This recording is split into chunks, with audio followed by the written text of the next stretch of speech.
Everyone, let's start with the lecture now. So आज हम जो टॉपिक पढ़ने वाले हैं दैट इज वेक्टर्स। अच्छा हाँ, तो मोस्टली जो आज पढ़ेंगे that would be the physics vectors. मतलब मोस्टली जो आप लोगों ने वेक्टर्स पढ़ा है उसी का हम थोड़ा थोड़ा रिवीजन करेंगे, थोड़ी थोड़ी चीजें करेंगे। सब लोगों ने वेक्टर्स पढ़ा था, गौरव सर ने बहुत अच्छा पढ़ाया था होपफुली, बट लास्ट ईयर पढ़ाया था। I think physics start he vector से की गई थी। ठीक है, तो सबको कॉमन चीजें पता होंगी। 2 से 3 लेक्चर वेक्टर्स में लगेंगे, 2 से 3 लेक्चर 3D में लगेंगे। We will try to finish as soon as possible. I think आज क्या है, आज वो है, ठीक है, क्रॉस प्रोडक्ट डॉट प्रोडक्ट तो अभी बाद में आएंगे, अभी तो आज बिल्कुल इंट्रोडक्शन वाली चीजें हैं। तो कुछ डेफिनेशंस है और ये मैं पीपीटी शेयर कर दूंगा।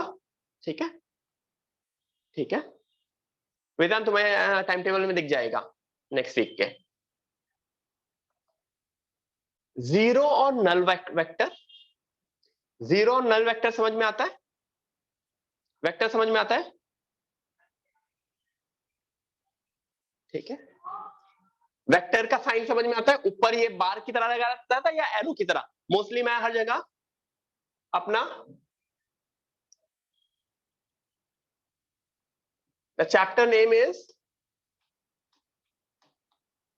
वेक्टर्स। ठीक है, इसको वेक्टर्स को कुछ लोग इस तरह से लिखते हैं। कैमरा थोड़ा पीछे करो, दिख तो रहा है ना सब कुछ कि नहीं दिख रहा है? थोड़ा सा पीछे कैसे होगा?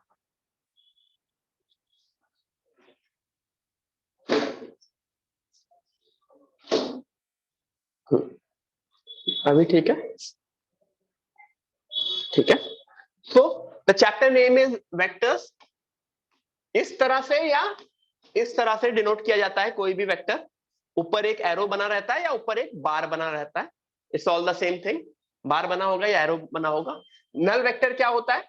जिसका मॉडुलस 0 होता है। ठीक है, वो वेक्टर भी 0 होगा, क्योंकि अगर किसी चीज का मॉडुलस 0 हो गया तो उस 0 कोई उसका डायरेक्शन ही नहीं होगा। ठीक है, तो एनी वेक्टर 0 और उसका मॉडुलस भी 0। डेफिनेशन है unit vector.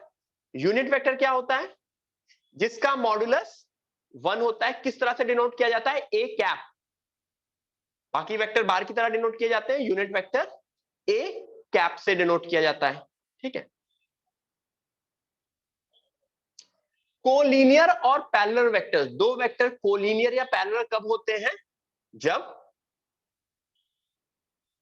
A bar is equal to lambda times b bar, where lambda is some constant. अच्छा, इसमें 2 केसेस भी आएंगे। अगर लैम्डा पॉजिटिव है, अगर लैम्डा पॉजिटिव है तो सेम डायरेक्शन,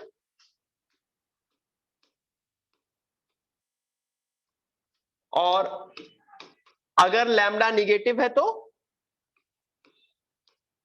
अपोजिट डायरेक्शन। क्या इस पेज में किसी को कोई कंफ्यूजन है? बहुत सारी चीजें मैं एज्यूम करूंगा आप लोगों को आती हैं, तो मतलब मैं बिल्कुल बच्चों की तरह नहीं पढ़ाऊंगा। ये चीज क्लियर है ना? ये सारी चीजें आपको आती है ना? Null vector, unit vector and collinear या parallel vector. Collinear vector, 2 vector अगर कोलिनियर है तो एक वेक्टर को लैम्डा टाइम्स दूसरा वेक्टर लिखा जा सकता है। ठीक है, एक वेक्टर को लैम्डा टाइम्स दूसरा वेक्टर लिखा जा सकता है। तो this is the chapter, we are starting with vectors. Everyone please write it down, everyone please write it down. Okay, काफी चीजें कवर करनी है तो थोड़ा सा स्पीड में भी स्पीड से चले, क्योंकि 1-2 चीजें हैं आप लोगों को पता भी होगा वेक्टर्स के बारे में। नेक्स्ट पेज पे आऊं। Null vector, unit vector, collinear vector. Unit vector कैसे डिनोट किया जाता है? ए कैप, इसको ए कैप बोलते हैं।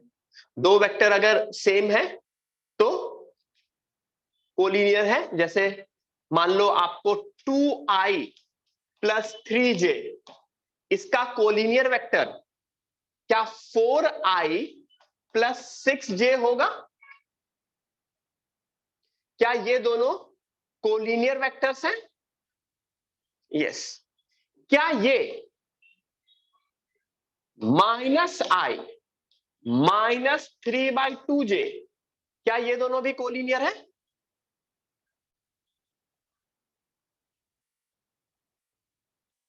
यस। तो 2i + 3j से ये 4i + 6j भी कोलिनियर वेक्टर है, -i -3/2j भी कोलिनियर वेक्टर है। नीचे वाला पैरेलल वेक्टर है, दूसरा वाला एंटी पैरेलल वेक्टर है, मींस अपोजिट डायरेक्शन में। जब लैम्डा, इसके लिए लैम्डा 2 है, इसके लिए लैम्डा -12 है। ठीक है, गॉट इट? ये चीज समझ में आई? तो आई फॉरगॉट द कैप, हाँ कैप वैप मैं वो सब नहीं लिखूंगा। ठीक है, वो आई जे वाला इतनी मेहनत मैं नहीं करूंगा, समझे? बहुत गंदा लगेगा, मेरी राइटिंग अच्छी नहीं है। मैं आई और जे ही लिखूंगा, आई कैप और जे कैप नहीं लिखूंगा। मतलब आप लोग लिखिएगा, वही है ना, बड़ा हो गया हूँ, टीचर हूं, तो इतना तो एज्यूम किया जा सकता है। ठीक है, बट आप लोग properly I cap J cap वो सब लिखेंगे। ठीक है, क्लियर?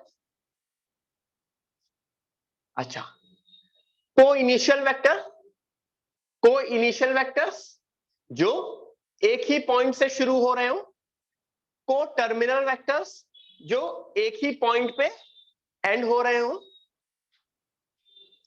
को प्लेनर वेक्टर जो एक ही प्लेन में हो। मतलब ये एक प्लेन है ना 2D, मतलब जनरली वेक्टर तो 3D में होते हैं, लेकिन को प्लेनर वेक्टर्स सिर्फ और सिर्फ दो मतलब एक प्लेन में होते हैं। एक प्लेन हमेशा 2D होता है। जैसे ये बोर्ड 2D स्ट्रक्चर है ना, तो ये तीनों एक प्लेन में है, तो दे आर कॉल्ड को प्लेनर वेक्टर्स। को इनिशियल, को टर्मिनल, को प्लेनर।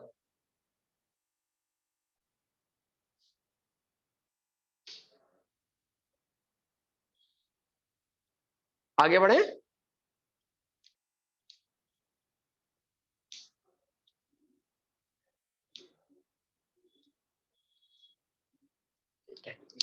ठीक है, हाँ, टर्म्स फॉर्म्स अलग अलग बुक्स में अलग अलग लिखे जा सकते हैं, को इनिशियल, को टर्मिनल, को प्लानर। फिजिक्स में कुछ अलग बोला जा सकता है, मैथ्स में कुछ अलग बोला जा सकता है, मीनिंग सेम है, मतलब भावनाओं को समझो। ठीक है, भावनाओं से तुमको आइडिया लग जाएगा। ठीक है, negative of a vector would B minus times that vector. ठीक है, localise vector initial point is fix, मतलब मैथ्स में नहीं आने वाला है लोकलाइज वेक्टर उतना। ठीक है, free vector, what is free vector? मतलब free vector is this which can be moved anywhere, this vector can be moved. क्या ये वेक्टर और ये वेक्टर सेम है? मतलब सेम एज इन, अगर ये लेंथ और ये लेंथ सेम है, ये लेंथ और ये लेंथ सेम है, यस। मैथ्स में वेक्टर को ऑब्वियसली मैं मूव कर सकता हूं कहीं पे भी। क्यों? वेक्टर के लिए वेक्टर के लिए वेक्टर के लिए दो चीज पता होती है, उसका मैग्नीट्यूड और उसका डायरेक्शन। ठीक है, फ्री वेक्टर्स। ठीक है, ऑब्वियसली अगर मैं फिजिक्स पॉइंट में देखूंगा तो फिजिक्स पॉइंट में हमेशा फोर्स कहीं लगता ही है ना, तो फिजिक्स पॉइंट ऑफ व्यू में there would be initial point is fixed localised vector में। ठीक है, जैसे एंड फ्री वेक्टर में वेक्टर है। ठीक है, किसी ने बोला सर को इनिशियल वेक्टर और लोकलाइज वेक्टर में क्या डिफरेंस है? बेटा लोकलाइज वेक्टर सिर्फ एक वेक्टर के लिए डेफिनेशन है, को इनिशियल वेक्टर्स के लिए मिनिमम दो वेक्टर्स होने चाहिए। किसी वेक्टर को लोकलाइज वेक्टर कब कहोगे? जब उसका इनिशियल पॉइंट फिक्स है, मतलब वो मूव नहीं कर सकते। मान लो एक वेक्टर बिल्कुल 100% बोला गया है, एक वेक्टर एक फोर्स की तरह है जो ओरिजिन पे लग रहा है। देयर इज अ रॉक और there is a body at origin and the vector or the force is working on that body, तो उसका क्या हो गया? उसका इनिशियल पॉइंट फिक्स हो गया। बट मैथ्स में फोर्स तो है नहीं, मैथ्स में इट इज अ वेक्टर, तो वो वेक्टर को मैं कहीं पे भी मूव कर सकता हूं। तो ये डिफरेंस समझ में आ रहा है? सबको पता होगा ये वेक्टर एंड ये वेक्टर तीनों सेम है ना, this this this this this,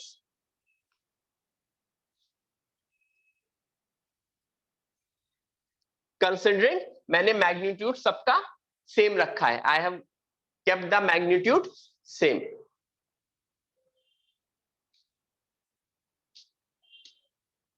ठीक है, आगे बढ़े।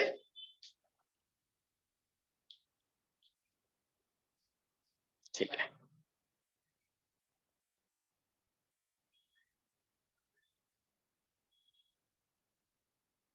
Position vector, now this is important, vector and position vector. Difference पता है वेक्टर्स में एंड पोजीशन वेक्टर में?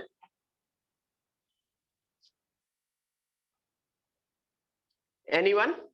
डिफरेंस पता है वेक्टर्स में एंड पोजीशन वेक्टर में? व्हेन आई से vector, this is a vector which can be moved. Position vector हमेशा ओरिजिन के रेस्पेक्ट में होता है, हमेशा ओरिजिन से उस पॉइंट के लिए होता है। तो पोजीशन वेक्टर को एक पॉइंट की तरह भी डिनोट किया जा सकता है। ठीक है, पोजीशन वेक्टर हमेशा पॉइंट की तरह डिनोट किया जा सकता है। क्यों? क्योंकि the position vector would be the line joining origin to that point. ठीक है, तो बहुत इंपॉर्टेंट है पोजीशन वेक्टर। तो कभी भी वेक्टर बोला गया है कि पोजीशन वेक्टर बोला गया, उसमें डिफरेंस ध्यान रखना। ठीक है, ठीक है, हाँ नील। ठीक है, position vector always starts from origin and ends at that point. ठीक है, इक्वल वेक्टर, अगर दो वेक्टर इक्वल है तो उनका मैग्नीट्यूड भी इक्वल होगा और उनका डायरेक्शन भी इक्वल होगा। I repeat, the good news is कि नेक्स्ट वीक आप लोगों की शायद 2 दिन की छुट्टी है, बहुत दिनों बाद मिलेगी, 31st and 1st, right? Ganpati आ रहा है, कितना खुश हो गए होंगे बहुत लोग। ठीक है, 31st and 1st would be the holiday. ठीक है, एक दिन की देना है सिर्फ? ठीक है, एक दिन की देते हैं सिर्फ। किस दिन की दे? 31st? ठीक है, नहीं चाहिए छुट्टी? ओके, नहीं देते हैं। ठीक है, हाँ, इक्वल वेक्टर्स, ठीक है, नहीं देंगे तो भी चलेगा। यस, इक्वल वेक्टर्स ए और बी दोनों सेम हो तो उनका मैग्नीट्यूड भी सेम होगा। और यस, हाँ वो तो पता है, यू गाइस डोंट डिजर्व छुट्टी, वो तो आई नो, बट वो क्या होता है ना। ठीक है, अच्छा, इन जनरल हम लोग राइट हैंड रूल फॉलो करते हैं। राइट हैंड रूल क्या होता है? This is x, this is y. तो मेरा z कहां आ रहा होगा? z मेरा बोर्ड के बाहर आ रहा होगा कि बोर्ड के अंदर जा रहा होगा?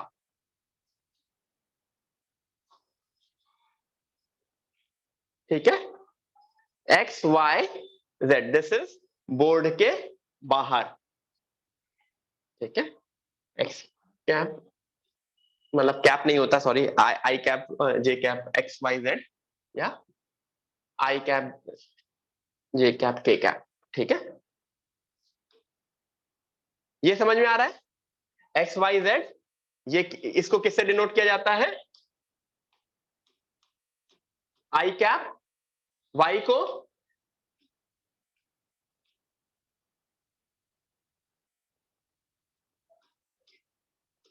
आई जे, जेड क्यों लिख दिया मैंने जे की जगह?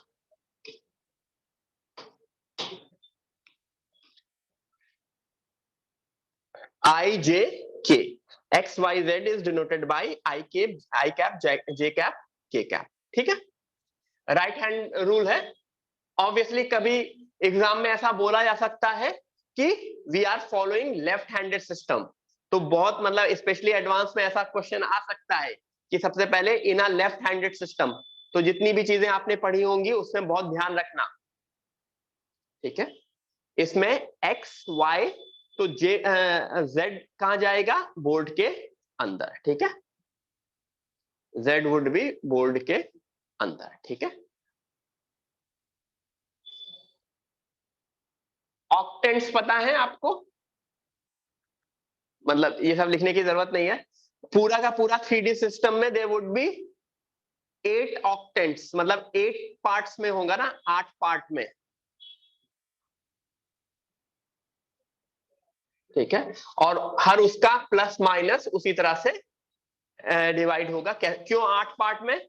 2D सिस्टम में 4 पार्ट होते हैं, बट 3D सिस्टम में 8 हो जाते हैं, 4 बाहर और 4 अंदर, हर उसके ऊपर प्लस माइनस का कॉम्बिनेशन होता है। ठीक है, तो आई थिंक सबसे बाहर वाला ये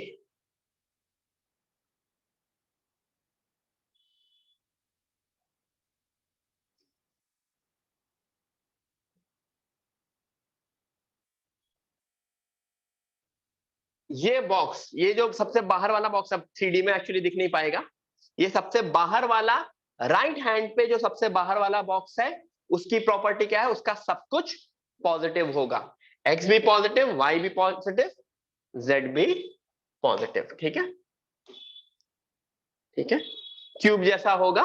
ऐसे कंसीडर करो 4 बॉक्सेस, 8 बॉक्सेस एक के साथ एक रख दिए गए हैं, जो उन 8 बॉक्सेस का जो सेंटर पॉइंट है that is the origin and x Y z. ठीक है, कुछ ऐसा कुछ वो चीज नहीं है, ये पॉजिटिव होता है, ये निगेटिव होता है, ये पॉजिटिव है।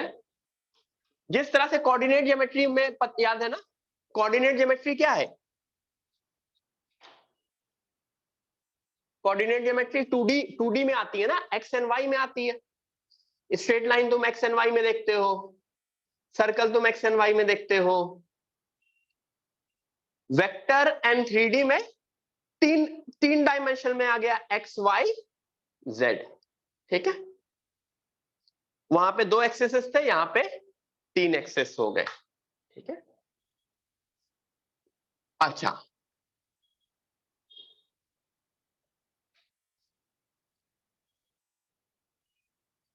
ठीक है, वो मैं समझाता हूं। एवरीवन, ये 3D स्ट्रक्चर है। अगर कोई एक पॉइंट एक्स वाई जेड है, तो तुमको ये समझ में आता है कि अगर उसको मैं, उस पॉइंट को मैं एक्स एक्सिस पे पुट करूंगा तो ये डिस्टेंस क्या होगी?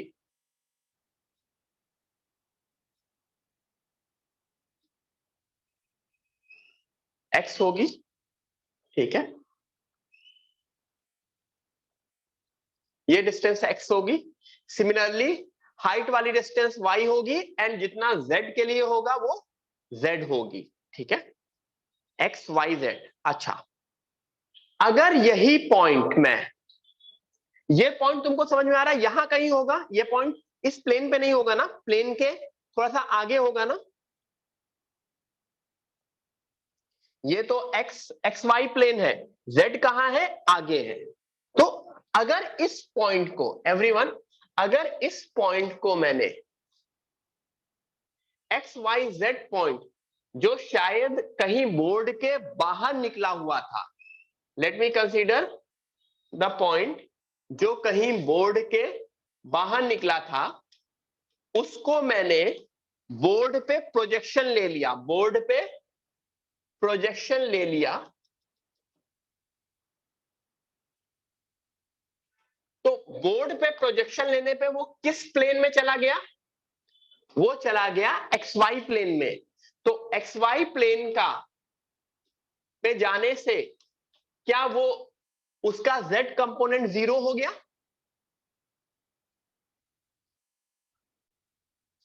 तो उसका जेड कंपोनेंट 0 हो गया। ठीक है, तो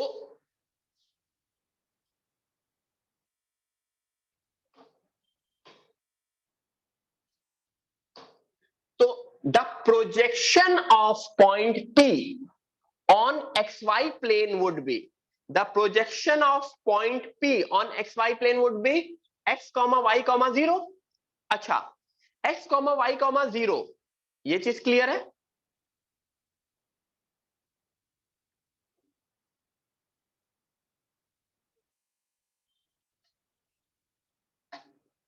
कुछ गलत लिखा है ना, projection of OP on x y plane, ये गलत लिखा है। Projection of OP on x y plane, ये गलत लिखा है ना। ओपी का प्रोजेक्शन एक्स वाई प्लेन पे root of x square plus Y square होगा।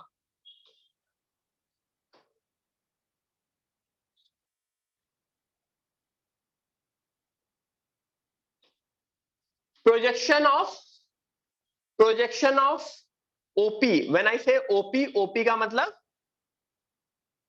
ओपी का मतलब ये डिस्टेंस अगर एक्स वाई प्लेन पे पहुंच गई तो this would be root of x square plus Y square, ठीक है। And projection of OP on x axis, x axis पे वो सिर्फ और सिर्फ एक्स होगा, ठीक है। तो ये चीज है P projection on x y plane x comma y comma 0।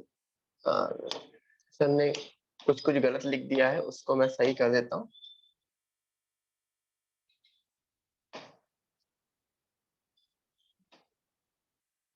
P मतलब x comma y comma z. P मतलब P is this point, the point P is x comma y comma z. मैं फिर से पूरा समझा रहा हूं क्योंकि कुछ कुछ गलत लिखा था, तो उसको मैं सही करके समझा रहा हूं, ठीक है। ठीक है, सुनो सब लोग, एक पॉइंट है P x comma y comma z, तो उस पॉइंट को मैंने एक्स वाई एक्सिस पे भेज दिया, तो एक्स वाई एक्सिस पे वो क्या बन जाएगा, x कॉमा वाई कॉमा 0। क्यों, एक्स वाई एक्सिस पे z क्या होगा, 0 होगा। अच्छा, एक्स वाई एक्सिस पे z 0 होगा। ओपी क्या होता है, ओपी क्या होता है, OP is from origin to P, तो ओरिजिन टू पी का projection on x y plane would be origin से x कॉमा वाई कॉमा 0। अच्छा, x कॉमा वाई कॉमा 0 की ओरिजिन से डिस्टेंस क्या होगी, root of x square plus Y square. चाहे तुम डिस्टेंस फॉर्मूला लगा लो, चाहे तो बेसिक, x कॉमा वाई की डिस्टेंस ओरिजिन से क्या होगी, root of x square plus Y square. अच्छा, तीसरा पॉइंट लिखा है projection of OP on x axis. X axis पे अगर p को भेजोगे तो एक्स एक्सिस पे पॉइंट क्या बनेगा, x कॉमा 0 कॉमा 0, ठीक है, यस, ठीक है। अच्छा, equation of x y plane क्या होती है, z comma 0। Equation of x y plane z comma 0, क्योंकि एक्स वाई प्लेन में हमेशा z 0 होता है। Equation of y z plane x is equal to 0, equation of x z, ठीक है। इक्वेशन ऑफ एक्स एक्सिस क्या होगी, एक्स एक्सिस के लिए y भी 0 z भी 0, ठीक है।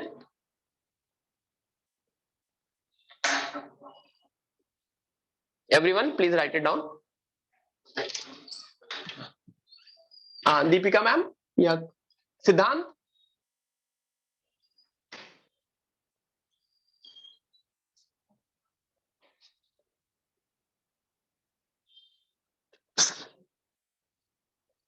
ये चीज समझ में आई सबको, नेक्स्ट पेज पे आऊं।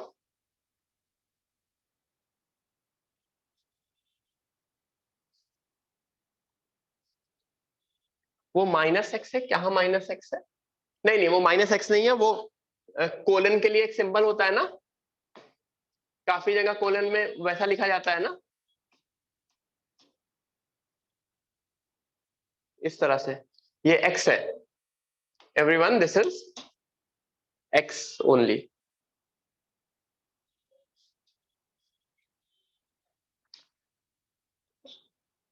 डन, ठीक है। अच्छा, आई थिंक ट्राइंगल लॉ आप लोगों ने पढ़ा होगा,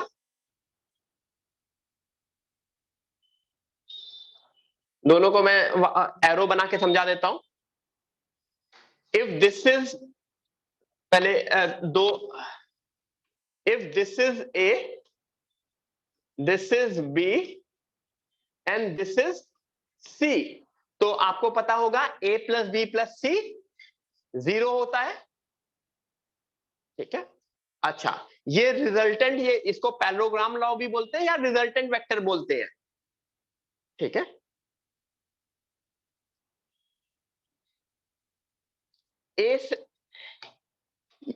ए आया, फिर उसको मैंने बी के साथ ऐड किया, तो दैट बिकम्स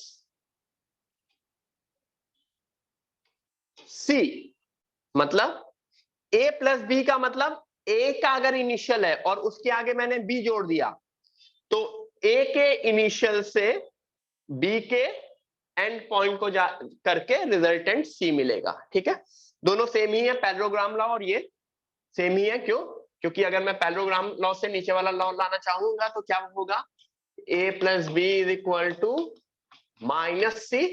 अच्छा, माइनस सी, क्या ये सी और ये सी एक दूसरे के निगेटिव है? यस, क्योंकि उनका डायरेक्शन अपोजिट है। Got it?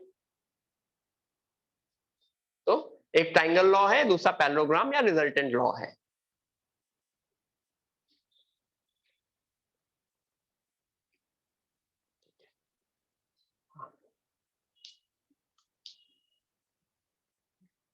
ठीक है, angle between vectors tail to tail मतलब सीधे सीधे दो वेक्टर के बीच का एंगल निकालना है ना।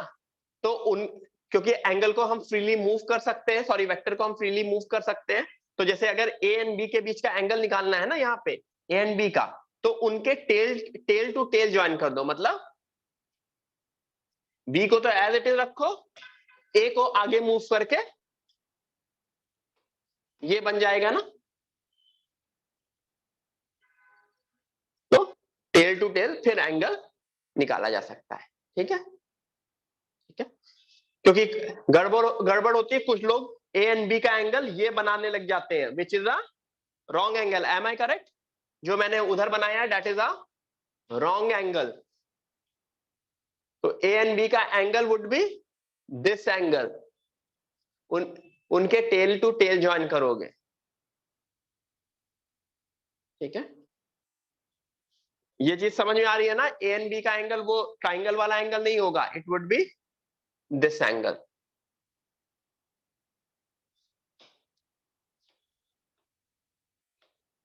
Angle between A and b. आगे बढ़े।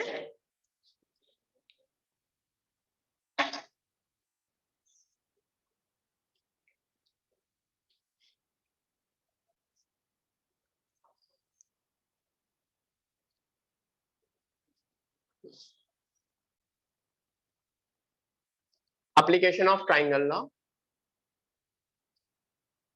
अच्छा, ठीक है, सब पहले पूरा लिख दे रहा हूं, फिर पूरा बता रहा हूं। एप्लीकेशन ऑफ ट्राइंगल लॉ ने क्या बोला कि अगर a plus B plus c है तो mod of a plus B plus c basically cut रहा है। क्या कट रहा है? कुछ कट रहा है। ओके,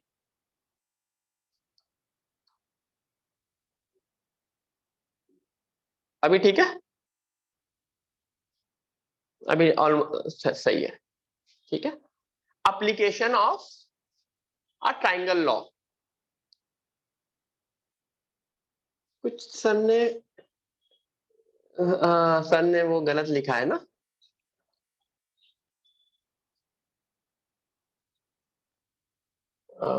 मैं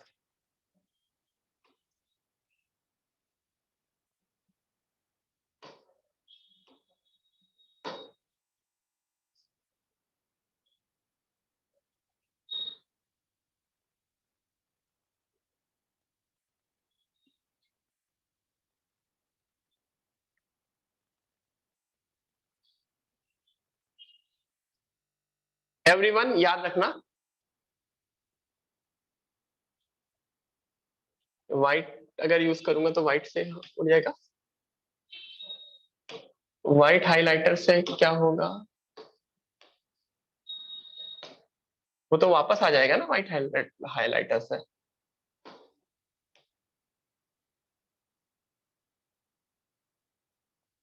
ठीक है,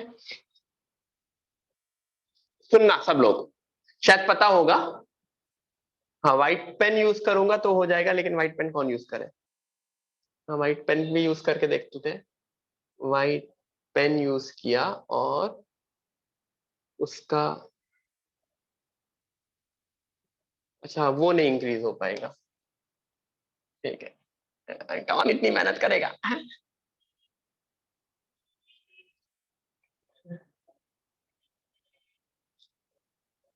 नहीं, कुछ नहीं, क्या हो गया, मैंने ये किया और गायब हो रहा है। अच्छा, हाइलाइटर है ना ऊपर तो गायब हो रहा है, ठीक है।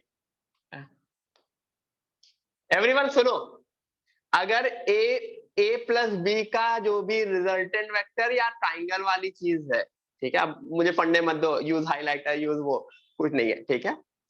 अगर ए और बी का रिजल्टेंट वेक्टर या ए प्लस बी प्लस सी 0 है, तो सी का मॉड्यूलस, मतलब सी का मॉड्यूलस क्या होगा, वो लिखा है, सी का मॉड्यूलस होगा A square plus B square plus 2ab cos pi minus C.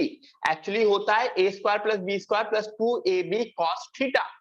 Theta क्या होगा,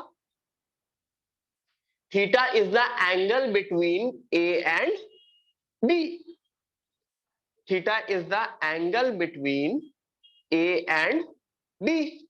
अच्छा, जो थीटा है, अगर इस फिगर में मैं आऊं तो इस फिगर में थीटा ये होगा ना, और ये मेरा सी है ना, ये मेरा थीटा है, ये मेरा सी है, क्योंकि ए एंड बी के बीच का angle is theta, angle c नहीं है। तो जो थीटा है, theta can be written as pi minus c, ठीक है। अब वही है कोसाइन रूल, शायद आप लोगों ने पढ़ा होगा, ये जो नीचे लिखा है उसका कोई मतलब नहीं है, मतलब ये तो मैं सॉल्यूशन ऑफ ट्रायंगल में भी समझा दूंगा। अगर ये कोसाइन रूल से कोई मतलब नहीं है, कोसाइन रूल बस ये बताता है कि angle c b a obtuse होंगे कि एक्यूट होंगे। A square plus B square is equal to c square अगर है तो राइट एंगल है ऑब्वियसली, अगर a square plus B square less than c square है तो ऑब्ट्यूज है, और ग्रेटर देन है तो एक्यूट, ठीक है। नीचे वाला जो लिखा है वो लिखने की जरूरत नहीं है, आपको क्या लिखने की जरूरत है, पहला वाला, this is my vector a, this is my vector b, this is my vector c. अगर ये vector a vector b vector c है तो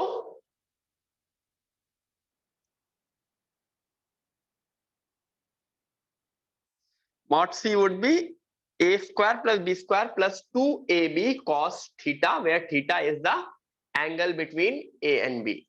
Theta is angle between a and b, ठीक है। ये चीज इंपॉर्टेंट है एवरीवन, एवरीवन ये लाइन इंपॉर्टेंट है, इसके थ्रू हम मॉड्यूलस निकाल सकते हैं रिजल्टेंट वेक्टर का या ट्राइंगल लॉ वाले वेक्टर का, ठीक है। तो ये चीज पता भी है ना सबको, ये चीज पता है ना आपको कि नहीं पता है, पता होगी आई थिंक, ठीक है। ग्रेट, आगे बढ़े। कोसाइन वोसाइन वो सब लिखने की जरूरत नहीं है, ये कुछ मतलब किसी काम का नहीं है अभी अभी के लिए। पैरेललोग्राम लॉ वही है, पैरेललोग्राम लॉ भी वही है,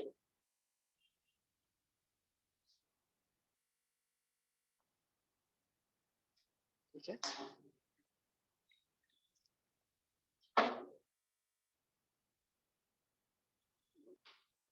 ये पहली लाइन गलत लिखी है, कुछ नॉट इक्वल टू, सर ने कुछ ना कुछ, पहली लाइन मत लिखना, ठीक है। Basically a plus b comma a minus b होते क्या है, अगर एक पैरेललोग्राम जिसके दो साइड ए एंड बी है, then a plus B and a minus b are what, they are, बोलो, अगर एक पैरेललोग्राम जिसके दो sides vector a and vector b है, तो a plus B and a minus b क्या होते हैं, नहीं एंटी पैरेलल नहीं, क्या होते हैं, they are diagonals of that parallelogram, diagonals ही होते हैं ना, they are diagonals of that parallelogram. कोई एक ए प्लस बी होगा, कोई एक ए माइनस बी होगा, डिपेंडिंग ऑन, अगर मैंने इसको ए इसको बी मतलब डायरेक्शन के साथ स्पेसिफाई किया है, तो ए प्लस बी कौन सा होगा, this would be A plus B, correct.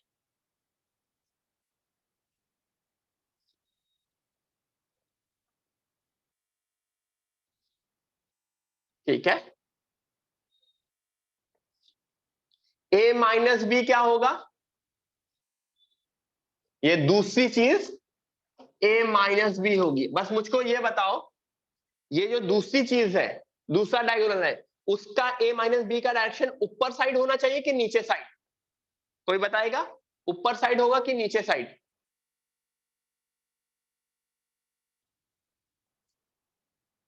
सीधे सीधे ये समझो कि दिस इज बी ना, this plus this should be this, तो क्या this plus this should be this?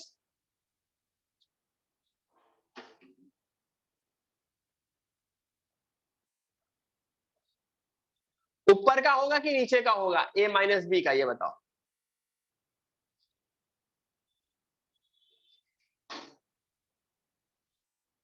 Everyone tell me, ऊपर का है कि नीचे का है डायरेक्शन है? Downwards, it should be downwards, क्योंकि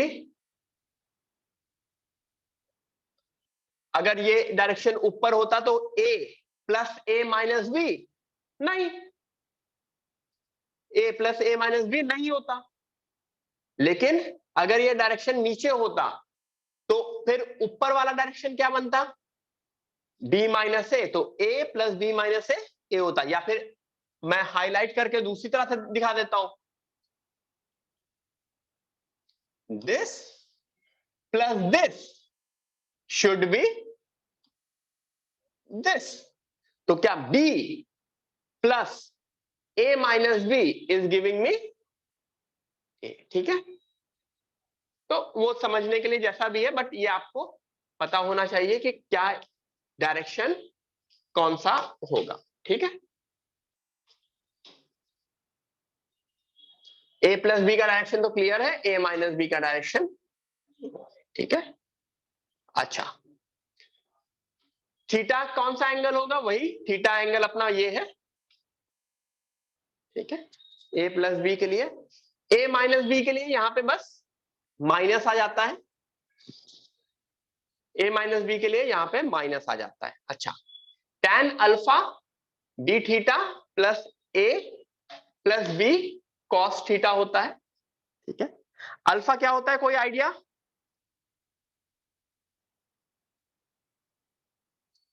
एनी आइडिया अल्फा क्या होता है? Angle between a plus B and a minus B.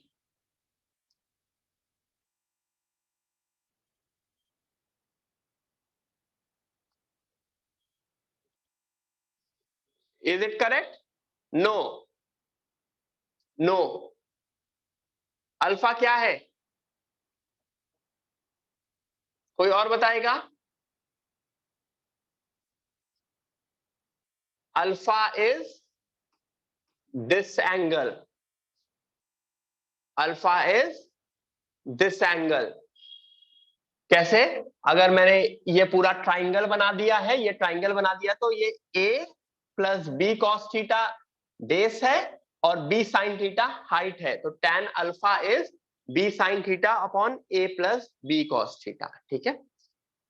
Polygon law भी यही बोलता है कि सबको ऐड करके जाए, ये a हो, ये b हो, ये c हो, ये d हो, ये e हो, तो a plus B plus c plus d is equal to e, ठीक है। आई थिंक ये सारी चीजें पढ़ी हुई हैं आप लोगों ने, तो वो रिवीजन के लिए चल रहा है, शायद याद आ रहा होगा। a प्लस बी के लिए ये होगा, a माइनस बी के लिए या माइनस हो जाएगा। Alpha is the angle between a and the resultant vector a plus B, ठीक है। आगे बढ़े, अभी तक सिर्फ और सिर्फ थ्योरी ही देख रहे हैं, कोई क्वेश्चन नहीं किया हम लोगों ने। Till now we have seen only the theory part. Vectors along angle bisector, lambda times a plus B,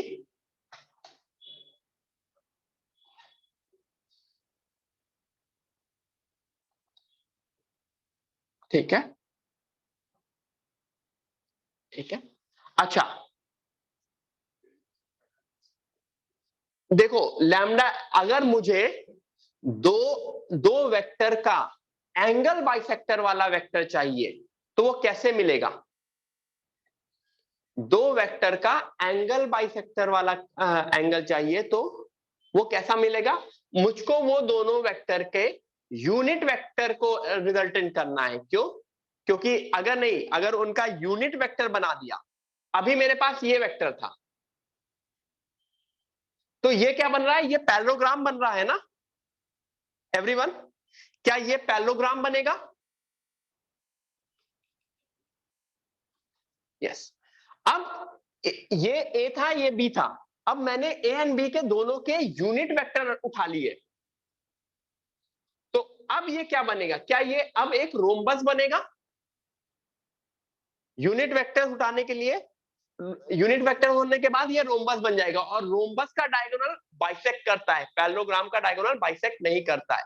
तो बहुत ही सिंपल सा है कि अगर मुझे किसी भी दो वेक्टर का एंगल बाइसेक्टर चाहिए तो I can directly write lambda times A cap plus B cap. ठीक है, ऑब्वियसली ये इंटरनल होगा और ये एक्सटर्नल एंगल बाइसेक्टर होगा। ये पूरे का पूरा पेज लिख लो, इंपॉर्टेंट है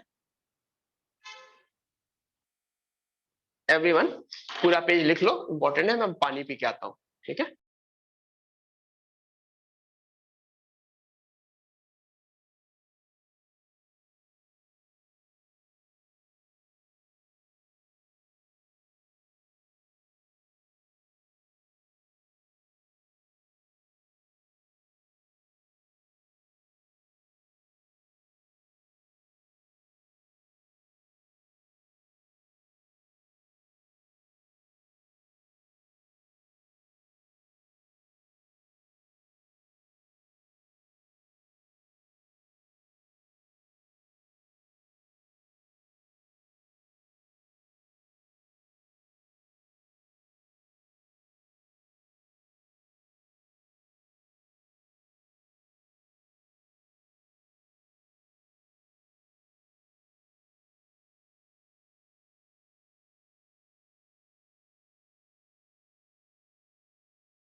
एवरीवन लिख लिया?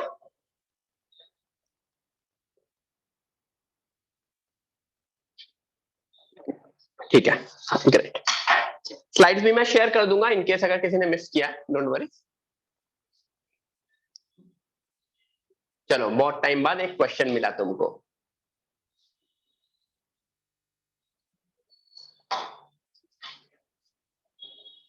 A B C D E F, ये एक पैरेललोग्राम है, मतलब सॉरी एक हेक्सागोनल है, हेक्सागोन है।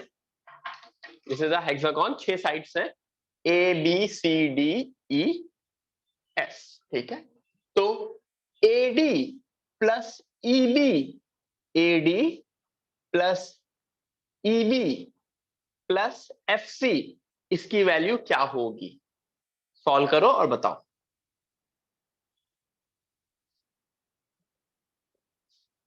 काफी लोग मुझे आंसर दे रहे हैं, गुड।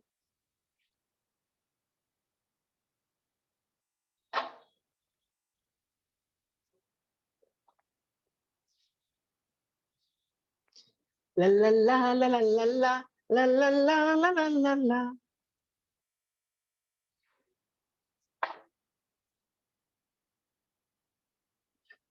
सबसे पहले समझो क्या करना है। AD, AD means this vector. अच्छा, अगर इस वेक्टर को मैं A B plus B C plus C D लिख सकता हूं? क्या मैं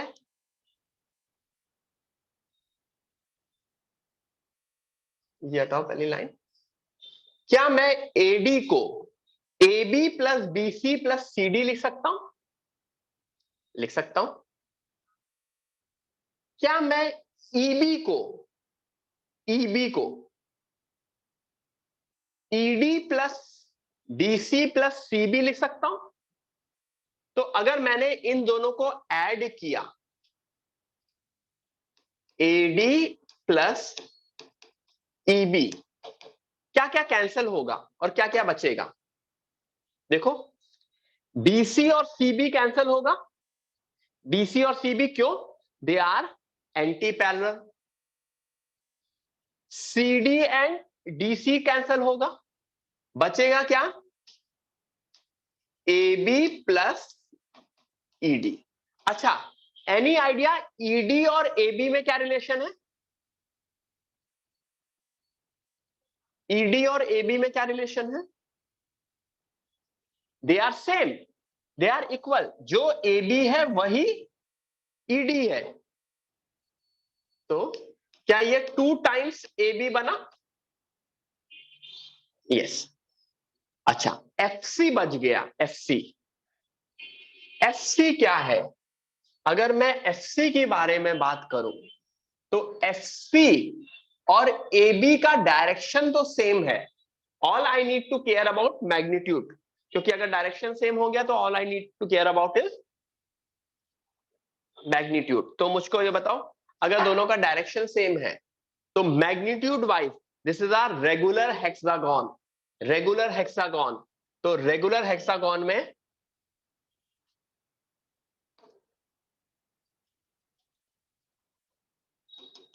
छह इक्विलेटरल ट्राइंगल बनते हैं।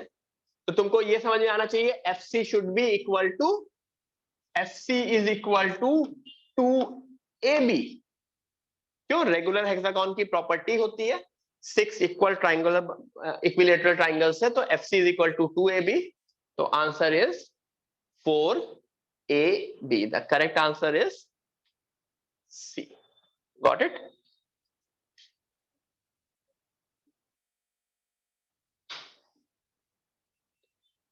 Are we correct guys? यहां तक समझ में आया सबको? किसी को कोई इशू यहां तक?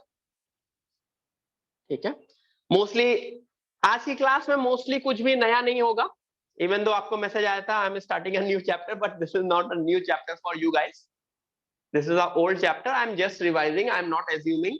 आई एम एज्यूमिंग समथिंग कि ये सारी चीजें आती है, स्टिल मैं थोड़ा सा बता दे रहा हूं। ठीक है। एक्चुअली वेक्टर मुझे पढ़ाना ही नहीं चाहिए था। वहीं पे आप मतलब राइट, मुझे सिर्फ 3D पढ़ाना चाहिए था। वेक्टर तो आप लोग फिजिक्स से ही कर लेते डायरेक्ट 3D। बट वही है कि 3D पढ़ाते पढ़ाते फिर मुझे ऐसा लगेगा कि शायद आप लोगों ने कुछ कुछ नहीं पढ़ा हो। तो नेक्स्ट क्लास में मतलब शायद स्केलर प्रोडक्ट हम लोग करें, dot product, dot product, vector product करें। क्वेश्चन बताओ, if the sum of two unit vector is a unit vector, find the magnitude of their difference. I repeat, if the sum of two unit vector is a unit vector, then what would be the magnitude of their difference? ठीक है। दो method से कर सकते हैं इसको, formula method से and diagram method से। Everyone, we can do it using two methods. One is formula method, one is diagram method. मैं दोनों मेथड बताऊंगा। ठीक है। टिंग। किसी का पर्स छूटा है आई थिंक क्लास में।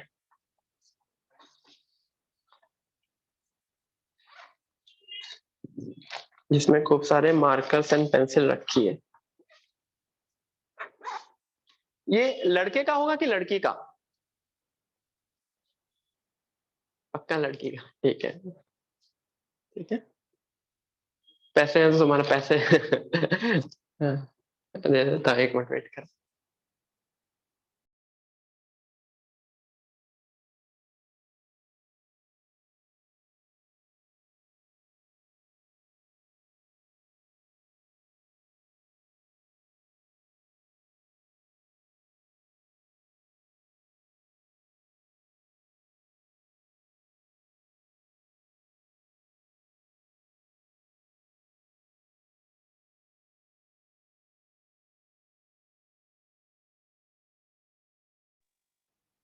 आतिश सर को दे दिया है, आतिश सर को, बहुत टाइम से आतिश सर के पास पर्स नहीं था, तो मैंने सोचा कि उनके कुछ काम आ जाए, उसमें रखेंगे सर। ठीक है, चलो सबसे पहले मैं दो मेथड से करता हूं, डायग्राम मेथड से। डायग्राम में बोला सम ऑफ टू यूनिट वेक्टर, मतलब अगर एक यूनिट वेक्टर ये है और दूसरा यूनिट वेक्टर ये है और उनका रिजल्टेंट भी यूनिट वेक्टर है, तो तीनों 1 1 1 मिलकर क्या बनाएंगे? 1 1 1 मिलकर क्या बनाएंगे? एक इक्विलेटरल ट्राइंगल बनाएंगे। If this is I cap, this is J cap, तो दिस वुड बी के cap, this should be a unit vector. ठीक है,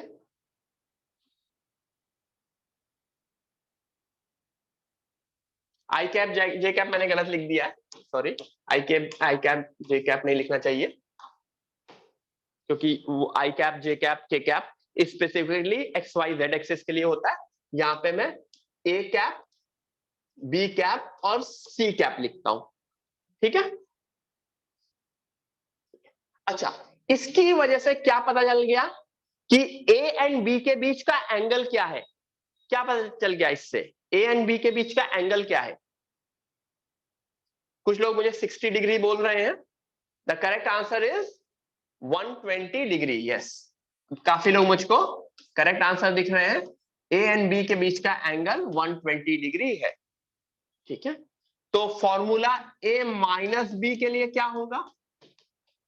root of A square mod of A square 1, mod of B square 1, minus 2ab cos 120।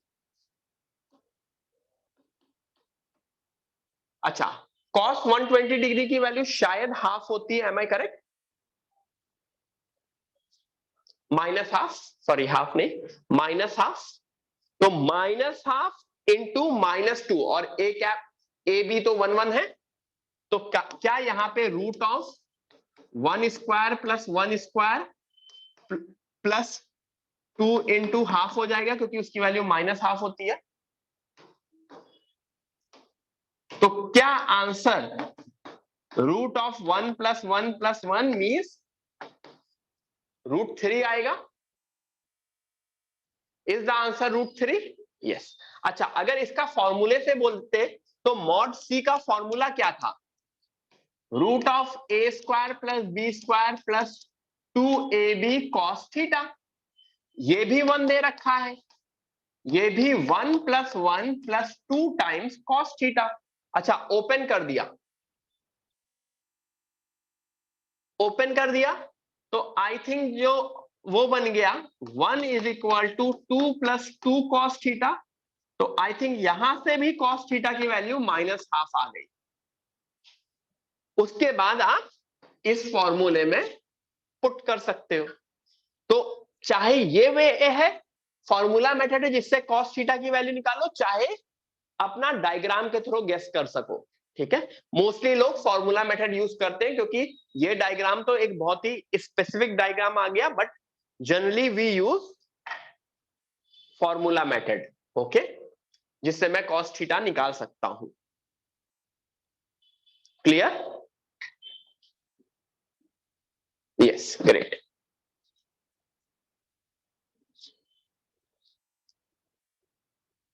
आगे बढ़े, तो this way दोनों case में मेरा आंसर आएगा √3। मेरे लिए क्या a माइनस बी का मॉड निकालने के लिए अननोन क्या था? सिर्फ और सिर्फ कॉस थीटा अननोन था, बाकी मुझे फॉर्मूला पता था। वही मेथड 1 मेथड 2 दोनों दे रखे हैं। Method 2 equilateral triangle. Everyone, find the length of longer diagonal constructed on a parallelogram this, where a and b is equal to this, and इसको इस तरह से रिप्रेजेंट करते हैं,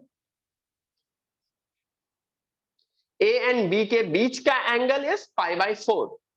मॉड ए 2√2 है, मॉड बी 3 है, ए एंड बी का एंगल π/4 है, मुझको लॉन्गर डायगोनल की लेंथ निकालनी है which is constructed on the sides 5a plus 2b and a minus 3b.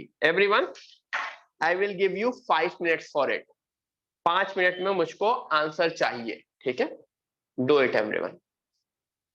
मैं रिपीट कर रहा हूं, एक मैंने पैरेललोग्राम बनाया है जिसमें एक साइड है 5a plus 2b और एक साइड है a minus 3b, ठीक है? तो इससे दो डायगोनल्स बनती हैं. मुझको नहीं पता उनमें से लॉन्गर डायगोनल कौन सी है, बट आपका काम है कि लॉन्गर डायगोनल की लेंथ निकालनी है, ठीक है? चलो लग जाओ. 5 मिनट.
गुड एवरीवन, क्या आंसर आया? आंसर बताओ। ओके, रूट 593 और क्या है? 15।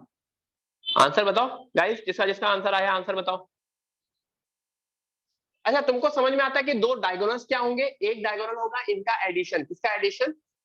एक डायगोनल होगा 6a माइनस बी और दूसरा डायगोनल होगा इसका सब्ट्रैक्शन 4a प्लस 5b। ये समझ में आता है डायगोनल्स? देख के मैं नहीं बोल सकता मैं देख के नहीं बोल सकता कि कौन सा लॉन्गर है या कौन सा स्मॉलर है। मुझे इनका मॉड्यूलस लेना पड़ेगा, ठीक है। एक डायगोनल है, मैंने कुछ गलत लिखा है क्या? अच्छा, इन्होंने सबसे पहले वो उनको डायगोनल को इन्होंने साइड्स को सी एंड डी मान लिया है, मैंने साइड्स को कुछ नहीं माना है। तो एक डायगोनल सी एंड डी मानने के बाद एक डायगोनल होगा सी प्लस डी और एक डायगोनल होगा सी माइनस डी, ठीक है। इन्होंने साइड्स को सी एंड डी मान लिया, बट मेरे लिए सीधे सीधे मैंने इसको D1 मान लिया और इसको D2 मान लिया, ठीक है। तो अब मेरे लिए C प्लस डी का फॉर्मूला लगाऊंगा तो जानते हो क्या होगा? मतलब 6a would be 36a square. फॉर्मूले में 6a मींस 6a का whole square which is 36a square. a square 8 बनता है, b would be b square, b शायद 3 दे रखा था तो b square 2 times 6a into b cos theta. अच्छा, cos थीटा यहां पे अगर माइनस था तो आपके पास दो चीज है, या तो आप यहां पे माइनस करो या इन्होंने यहां पे माइनस कर रखा है, cos of minus cos theta की तरह यहां पे लिख दिया है। तो एक आंसर आता है 15 प्लस वाले उसमें 4a प्लस 5b में फॉर्मूले में ये 3/√2 क्यों लिखा है? 2 टाइम्स a, कहीं कुछ गलत लिखा है?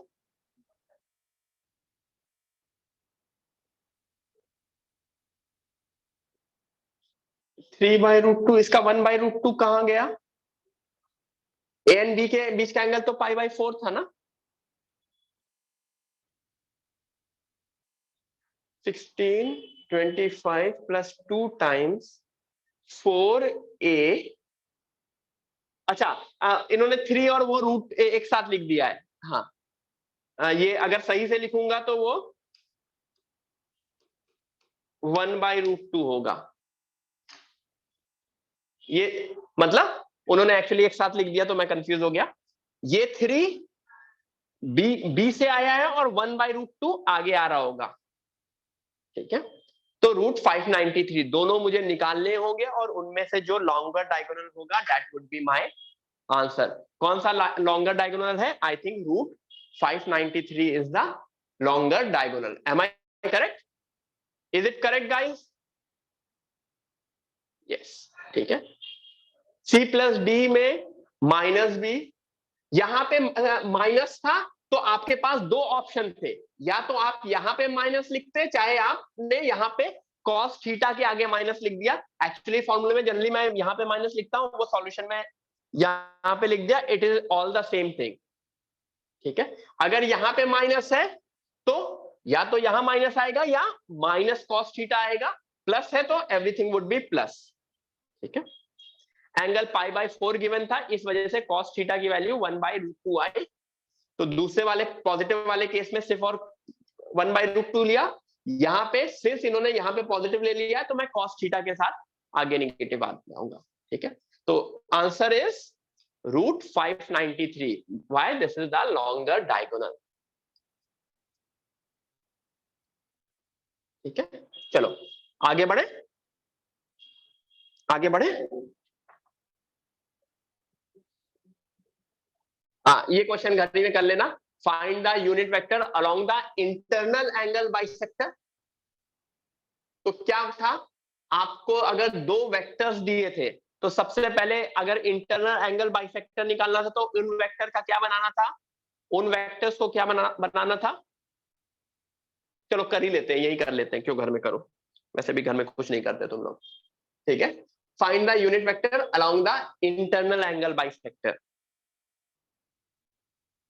अगर मैं मुझे दो वेक्टर दिए हैं और उनका इंटरनल एंगल बाइसेक्टर निकालना है तो क्या करना होगा।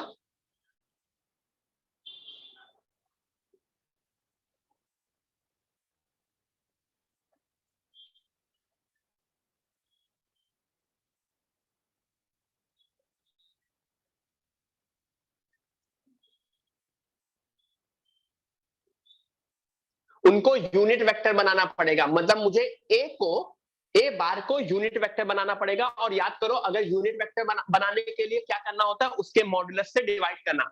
मतलब ए बार को अगर मुझे यूनिट वेक्टर बनाना है तो a cap would be a bar upon modulus of a. तो ए का मॉड्यूलस क्या होगा, शायद 9 है ए का modulus, root of A square, root of x square plus Y square plus J Z square से डिवाइड करना पड़ता है ना।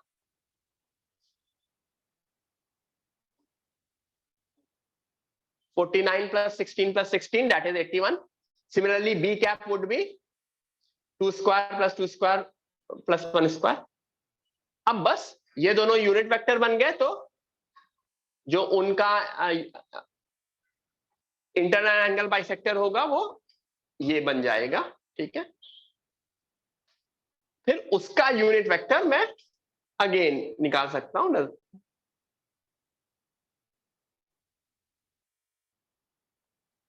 ठीक है, आगे बढ़े। तो मेरा काम है दोनों वेक्टर्स का यूनिट वेक्टर निकालना है, उनको ऐड कर देना है, तो इंटरनल एंगल बाइसेक्टर मिल गया। और obviously unit vector of internal angle bisector पूछा है, तो फिर वो जो नया वेक्टर मिला है उसका यूनिट वेक्टर निकाल लिया। आगे बढ़े। यस, अच्छा, जिस तरह से सेक्शन फॉर्मूला, ये सारी चीजें मैं वापस लिख जा रहा हूं। जिस तरह से सेक्शन फॉर्मूला अपना कोऑर्डिनेट ज्योमेट्री में आता है, उसी तरह से सेक्शन फॉर्मूला अपना यहां पे भी आता है। इफ अगर ये a is the position vector of a, b is the position vector of b, और हमने इसके एक पोजीशन वेक्टर c निकालना है जो उसको m/n में डिवाइड कर रहा है, तो position vector of c would be mb plus na upon m plus n। जिस तरह से स्ट्रेट लाइन में आता है उस तरह से ही इसमें भी आता है। एक्सटर्नली अगर बाइसेक्ट कर रहा है तो mb minus na upon m minus n। अच्छा, p and q would be called harmonic conjugates of each other, जो अपना वहां पे भी पढ़ा था हम लोगों ने। ठीक है,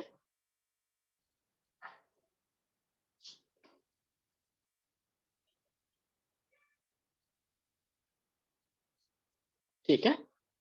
अच्छा, अगर एक ट्राइंगल है जिसका a is the this position vector, b is this position vector, c is this position vector. याद देखो, अब मैं पॉइंट्स की तरह डिनोट कर रहा हूं a b c को, मैं उनको पोजीशन वेक्टर बोल रहा हूं, मैं उनको वेक्टर नहीं बोल रहा। मतलब मैं साइड्स a b c नहीं बोल रहा हूं, मैं बोल रहा हूं the position vector a, position vector b, position vector c।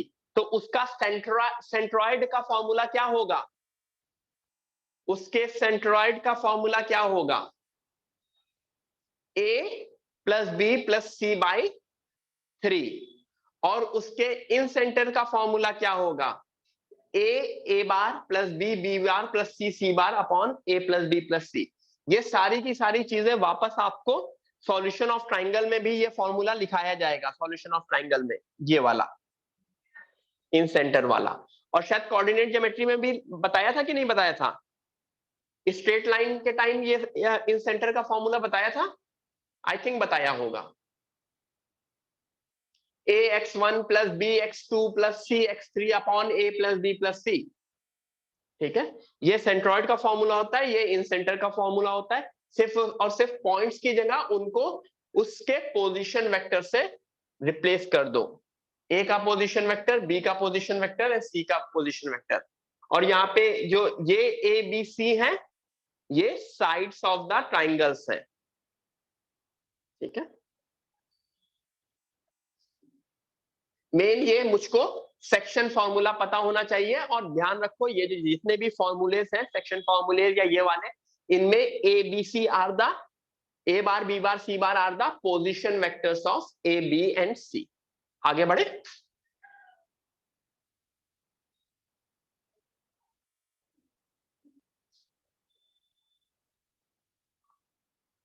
Tetrahedron पता है, स्क्वायर पिरामिड पता है, ये बनाने की जरूरत नहीं है।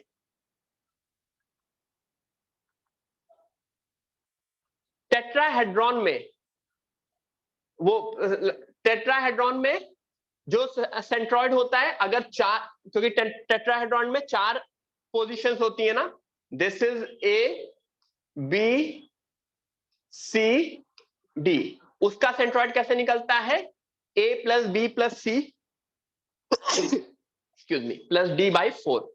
Everyone, this is the, a अंदर नहीं है, ए ऊपर है। एक पिरामिड की तरह टेट्राहेड्रॉन होगा ना, एक ट्राइंगल बेस बना लो और उसके ऊपर ए बना लो, तो दिस इज अ टेट्राहेड्रॉन। ठीक है,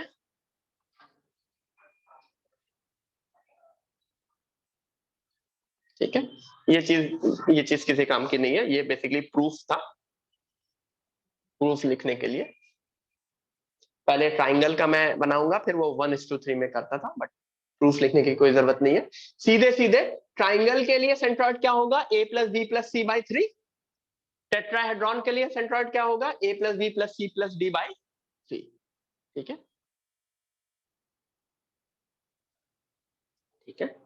जो चीज 2D में करते हैं वही चीज 3D में आ जाती है। 2D में क्या होता है कि दो एक्स एंड वाई होते हैं, 3D में एक्स वाई जेड आ जाता है। तो सेंट्रॉइड के लिए शायद x1 plus x2 plus x3 by 3 होता होगा, इसमें x1 plus x2 plus x3 plus x4 by 4। ठीक है, यस, काइंड ऑफ फॉर्मूले सारे सेम होंगे। अभी जब हम 3D पढ़ेंगे तो आपको ज्यादा अच्छे से समझ में आ जाएगा। मैथ्स में मोस्टली काफी बार वेक्टर्स के क्वेश्चन हम 3D को यूज करके कर देते हैं, मैथ्स में, उसमें नहीं, फिजिक्स में नहीं। आगे बढ़े।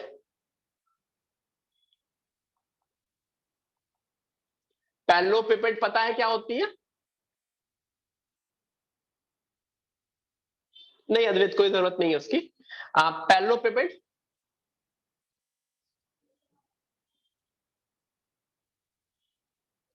पैरेललोपिपेड में यहां पे जो ये ए बी सी है, ये 3 साइड्स हैं। A B C are 3 sides. Parallelogram से ही पैरेललोपिपेड बनता है, और उसका intersection of body diagonal is given by A plus B plus C by 2। ये जी क्या है, ये इंटरसेक्शन ऑफ बॉडी डायगोनल है। बॉडी डायगोनल क्या होंगे, एक ये डॉट डॉट डॉट होंगे और एक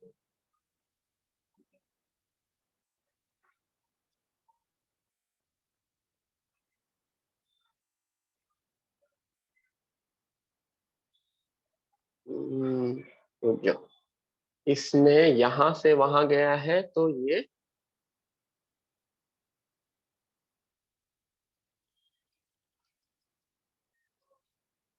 यहां से आ जाएगा। ठीक है, these are the body diagonals.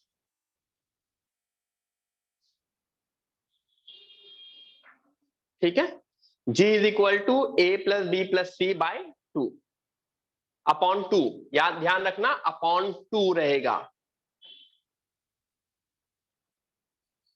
ठीक है, this is the intersection of body diagonals parallelepiped के लिए। ये इसकी जरूरत नहीं है। Everyone last question of the day, everyone last question of the day. पहले ये आ गया तो गलती हो गई, ठीक है। इस स्लाइड की कोई जरूरत नहीं है, ये वॉल्यूम कोन का फॉर्मूला लिखा हुआ है, ठीक है। पैरेललोपिपेड में अगर किसी को देखना है तो पैरेललोपिपेड देख ले। This is the parallelepiped where a B C d are the sides of parallelepiped. मतलब when I say sides, this this this, not the position vector, ठीक है। Intersection of body diagonal is a bar plus b bar plus c bar by 2, ठीक है। Everyone last question of the day. if a is this and a divides ab in the ratio 2:3, find position vector of b. Everyone, the question is, there is a vector a, there would be a position vector of b. The position vector of a is a plus 2b. हमें position vector of b निकालना है given that a divides ab in the ratio 2:3. Section फॉर्मूले के ऊपर answer है, question है, ठीक है। यस, दिस इज द, अभी मैंने इंटरनली मान लिया है। ऑब्वियसली एग्जाम में थोड़ा सा और अच्छे से स्पेसिफाई होगा कि is it dividing it internally और externally. I have assume it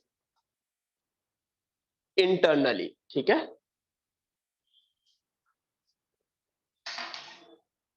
I have assume it internally, okay.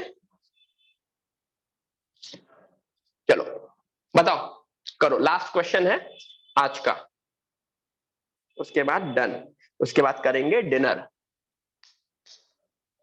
आज खाएंगे चिकन, ठीक है। यस, चिकन पकड़ने भेजा है 4-5 लोगों को, वो चिकन पकड़ेंगे पहले। हाँ, श्रावण चालू है, यस। तो आतिश सर नहीं खाएंगे ना चिकन, आतिश सर पनीर खाएंगे।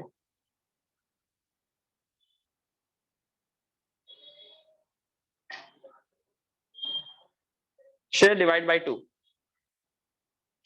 ठीक है। अच्छा, this is a plus 2b, this is, मुझे निकालना है तो मैं इसको कैपिटल B मान लिया। This is 2, 3 and this is a। तो अब आपको समझ में आएगा कि अगर मैं फॉर्मूला लिखूं, a should be equal to 2 times b plus 3 times a plus 2b whole divide by 2/3, बस दैट्स इट। ये फॉर्मूला आपने लिख लिया and then your question is done.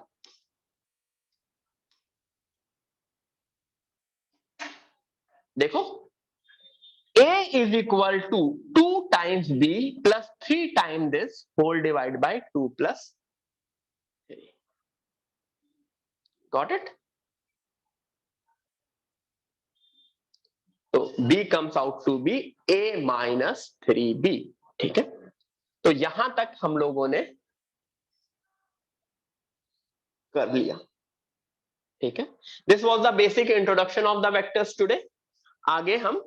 आगे पढ़ेंगे, mostly on Friday we will have study further, ठीक है।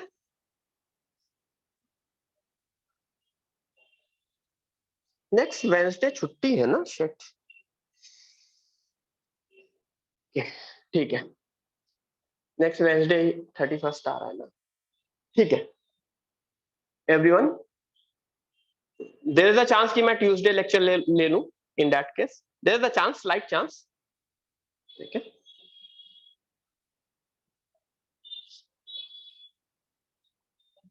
Inform हो जाएगा आपको। Done guys, done,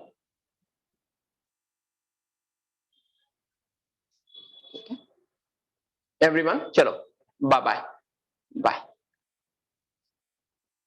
bye bye, good night, bye.